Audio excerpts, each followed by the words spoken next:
আমি ওয়াজের মধ্যে প্রশ্ন করার নিষেধ করি, প্রশ্ন করা জবাব দেওয়া এটা ওয়াজের শান না। প্রধান অতিথি হজরত মাওলানা হাফিজ ফখরুদ্দিন চৌধুরী দামাত বারাকাতুহুম ফুলতলি,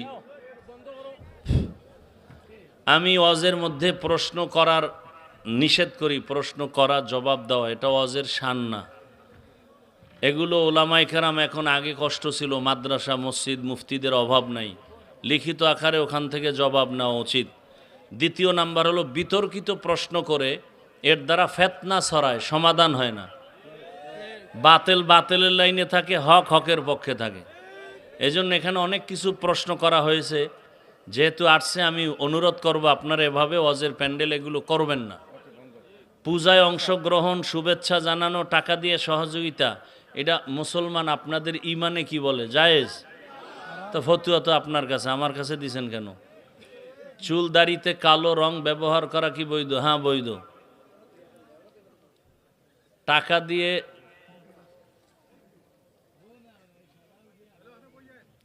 কালো রং লাগানো চুল দাড়িতে, এটা হাদিসের মধ্যে নিষেধ। কেউ যদি, হ্যাঁ এটা কিছু শর্ত সাপেক্ষে জায়েজ আছে। এটা এখানে এই জন্য বলছে, এই সমস্ত প্রশ্ন লিখিত আকারে দেওয়া উচিত। কে কালো রং কে লাগাইতে পারবে, কোন সময় লাগাইতে পারবে, কোন বয়সে লাগাইতে পারবো, এগুলো কোরআন হাদিসে বিস্তারিত আছে। আপনারা ওলামায়ে কেরাম, মুফতিয়ানে কেরাম থেকে জেনে নেবেন কোরআন হাদিসের আলোকে। টাকা দিয়ে ভোটের আশা করা ইসলামে কি? এ তো একটু আগে সাইজ করলাম তো কঠিনভাবে।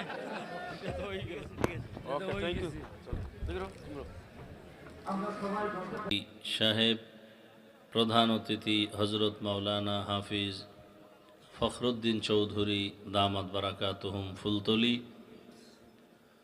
অন্যান্য হযরত উলামায়ে কেরাম,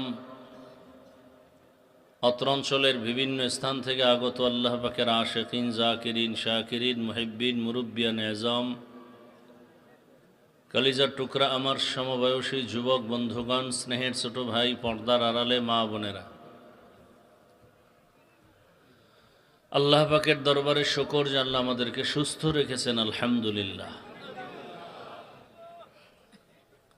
জীবনের এক অমূল্য সম্পদ আমাদের সুস্থতা।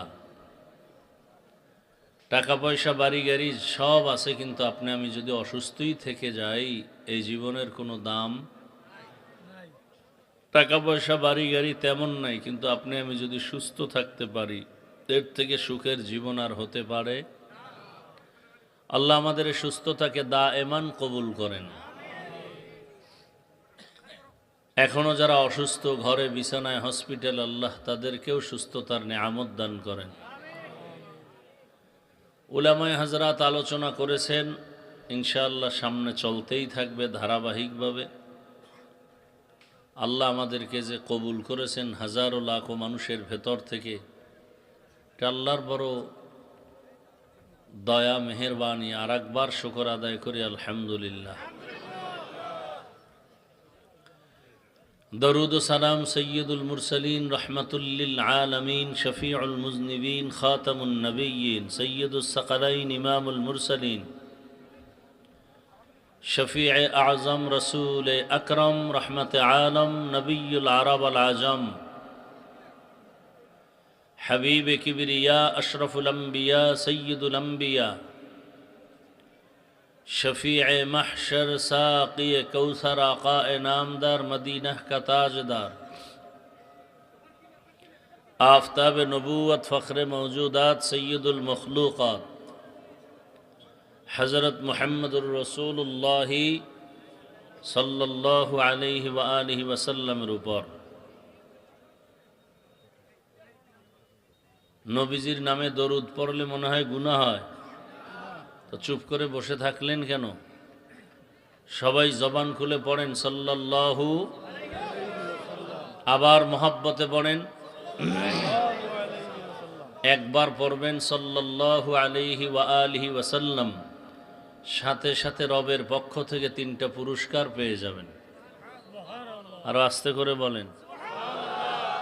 প্রথম পুরস্কার 10টা গুনাহ মাফ হয়ে যাবে। দ্বিতীয় পুরস্কার 10টা নেক আমল নামায় যোগ হবে। তৃতীয় পুরস্কার আল্লাহর দরবারে 10 গুণ মর্যাদা বেড়ে যাবে। हर के बाशुद আমেলে সল্লু মুদাম আতেশে দোজখ শবদ বরওয়ে হারাম। বেশি বেশি দরুদের আমল করবেন ইনশাআল্লাহ। ওলামায়ে কেরাম লিখেছেন কমপক্ষে প্রতিদিন ৩০০ বার দরুদের আমল করা মুমিনের কর্তব্য। এবং দরুদ এমন একটি আমল যে আমলটা সহজ এবং এটা করলে লাভ অনেক বেশি, আখেরাতে তো আছেই, দুনিয়াতেও অনেক লাভ। আল্লাহ আমাদেরকে বেশি বেশি দরুদের আমল করার তৌফিক দান করেন। যাদের আয়োজনে আজকের এই সুন্দর প্রোগ্রাম, সময় পরামর্শ অর্থ দিয়ে দোয়া করে উপস্থিত হয়ে মাইক লাইট প্যান্ডেলের ব্যবস্থাপনার মাধ্যমে সহযোগিতা করেছেন, সকলকেই আল্লাহ পাক এ খেদমতের বরকতে দুনিয়াতে শান্তি, পরকালে মুক্তির ব্যবস্থা করে দিন। আমি এক টুকরো আয়াত ও হাদিসের অংশ পড়েছি, দোয়া নেওয়ার সাথে সংক্ষেপ ২-৪টি কথা বলেই বিদায় নিব। আয়াত ও হাদিসের আলোকে ইখলাস ও রুহানিয়তের সমন্বয়ে সহি তরিকায়, সহি নিয়তে, সহি কিছু কথা আমাকে বলার মতো, আপনাদেরকে শুনবার মতো দয়াময় আল্লাহ তৌফিক দান করেন। ওয়ামা খালাকতুল জিন্না ওয়াল ইনসা ইল্লা লিয়াবুদুন। আল্লাহ বলেন, মানুষ ও জিনকে আমি সৃষ্টি করি নাই, হ্যাঁ করেছি আমার ইবাদতের জন্য। নবীজি বলেন, লা তাআতা লি মাখলুকিন ফি মাসিয়াতিল খালিক। আল্লাহকে অসন্তুষ্ট করে পৃথিবীর অন্যের হুকুম মানা হারাম। আয়াত হাদিসের তরজমা শেষ।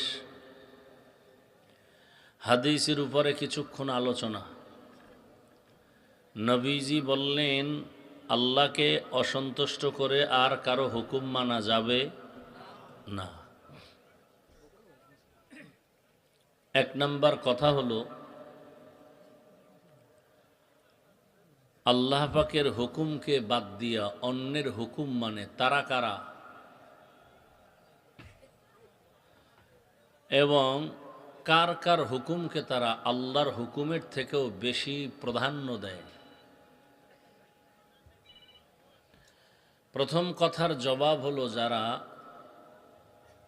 আল্লাহর হুকুমকে বাদ দিয়া অন্যের হুকুমকে প্রাধান্য দেয়, এরা সব দুনিয়া লোভী, স্বার্থান্বেষী মানুষ।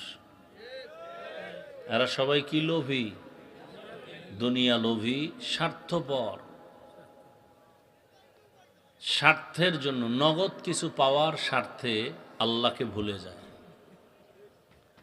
নবীজি এজন্য আর এক হাদিসে বলেছেন, হুব্বুদ দুনিয়া রাসু কুল্লি খাতিআহ। দুনিয়ার লোভ, ভালোবাসা সব ধ্বংসের কারণ। পৃথিবীর ইতিহাসে যারাই লাইনচ্যুত হয়ে গেছে শুধু দুনিয়ার লোভে পড়ে। এই লোভ আবার ৩ প্রকার। কত প্রকার? হুব্বে যা, হুব্বে মাল, হুব্বে নিসওয়ান। সম্মানের, ক্ষমতার, চেয়ারের লোভ, টাকা পয়সা সম্পদের লোভ, যৌবনের লোভ। দুনিয়াতে যত মানুষ দেখবেন, অলি আবদাল গৌস কুতুব যদি দেখেন লাইনচ্যুত হয়ে গেছে, প্রত্যেকটা মানুষ আখেরাত বিমুখ হয়ে যায়, দুনিয়ার মুখী হয়ে যায় শুধু দুনিয়ার লোভে। হয়তো ক্ষমতা পাওয়ার লোভে আখেরাতকে পিছনে ফেলে দেয়, অথবা সম্পদের লোভে আল্লাহকে ভুলে যায়, অথবা যৌবনের লোভে। পৃথিবীর ইতিহাসে একজনার নাম আপনারা সবাই জানেন। এই আপনার অনেক দামি মানুষ, আমার কোনো দাম নেই, বাকি কষ্ট করে আসছি তো, বয়ান শোনার আগ্রহ থাকলে করব, নাইলে চলে যাব। আমাকে বয়ানে লাগাই দিয়ে আপনি ডানে বামে তাকাবেন, এটা তো মজলিসের আদব না। ভালো না লাগলে বলেন, আমি নেমে চলে যাই। দাওয়াত দিয়ে নিয়ে আসছেন, জোর করে তো আর বয়ান শোনানো যাবে না।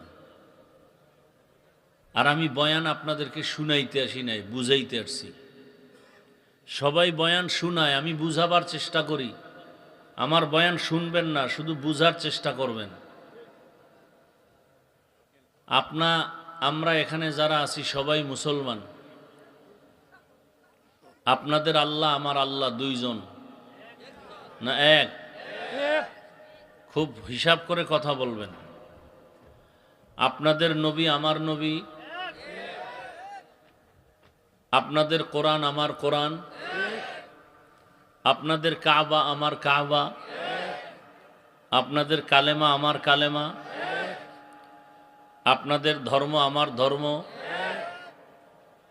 আপনি আমি দুনিয়াতে আসছি তার সিস্টেমও এক। নাকি আপনারা লুঙ্গি পরে আসছিলেন?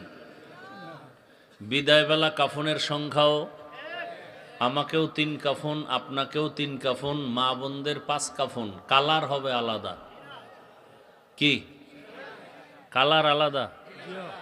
আমাদের হুজুরদের কাফনের কালার একরকম আর আপনাদেরটা আর এক রকম না? সবার কালার এক?